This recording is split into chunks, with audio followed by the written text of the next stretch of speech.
తెలంగాణ రాష్ట్ర ప్రభుత్వం గ్యాస్ రాయితీపై తీపి కబురు చెప్పింది. మహాలక్ష్మి స్కీమ్లో భాగంగా ఈ నెల 27వ తేదీ నుంచి 500కే గ్యాస్ అందజేసే పథకాన్ని అమలు చేయాలని ప్రభుత్వం నిర్ణయించింది.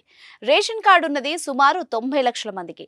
సివిల్ సప్లైస్ అధికారులు ప్రాథమిక అంచనా ప్రకారం ఇందులో 40 లక్షల మందికి మాత్రమే 500కే సిలిండర్ పథకానికి అర్హులని అధికారులు లెక్కలు తేల్చారు. అయితే అర్హుల్ని గుర్తించేందుకు ఇప్పటికే ప్రజాపాలనలో భాగంగా దరఖాస్తుల్ని స్వీకరించిన సంగతి తెలిసిందే.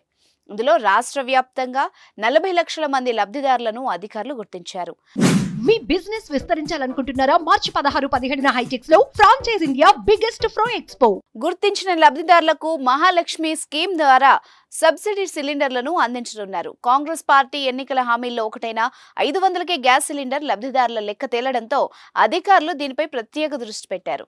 గురువారం జరిగిన మంత్రివర్గ సమావేశంలో సీఎం ఆదేశాల మేరకు పౌర సరఫరాల శాఖ అధికారులు అత్యవసరంగా సమావేశమయ్యారు. రాష్ట్రంలో గ్యాస్ డీలర్లంతా ఈ పథకం అమలుకు సిద్ధమవ్వాలని స్పష్టమైన ఆదేశాలు ఇచ్చారు సీఎం రేవంత్ రెడ్డి. దీంతో సివిల్ సప్లై అధికారులు దీనిపై గైడ్ లైన్స్ రూపొందించారు.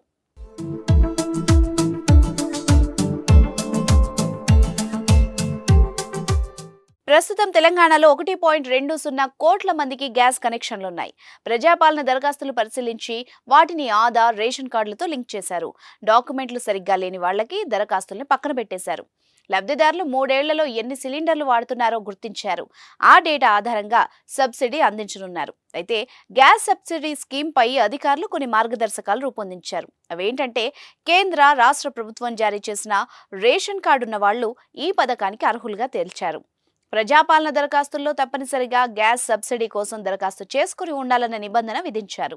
సిలిండర్ కేటాయింపు అనేది గడిచిన 3 ఏళ్లుగా లబ్ధిదారులు సగటున ఎన్ని సిలిండర్లు వినియోగిస్తున్నారన్న ఆధారంగా అందజేయనున్నారు. అయితే ఇప్పటి వరకు గుర్తించిన 40 లక్షల మందికి ఈ సబ్సిడీని లబ్ధిదారులకు అమలు చేయనున్నారు. ఆయిల్ కంపెనీలు నగదు బదిలీని డైరెక్ట్ బెనిఫిట్ ట్రాన్స్ఫర్ ద్వారా సబ్సిడీని మొత్తం అర్హులైన లబ్ధిదారులకు ట్రాన్స్ఫర్ చేస్తాయి. దీంతో గ్యాస్ కనెక్షన్ కు లింక్ అయి ఉన్న అకౌంట్కే నగదు బదిలీ అవుతుంది.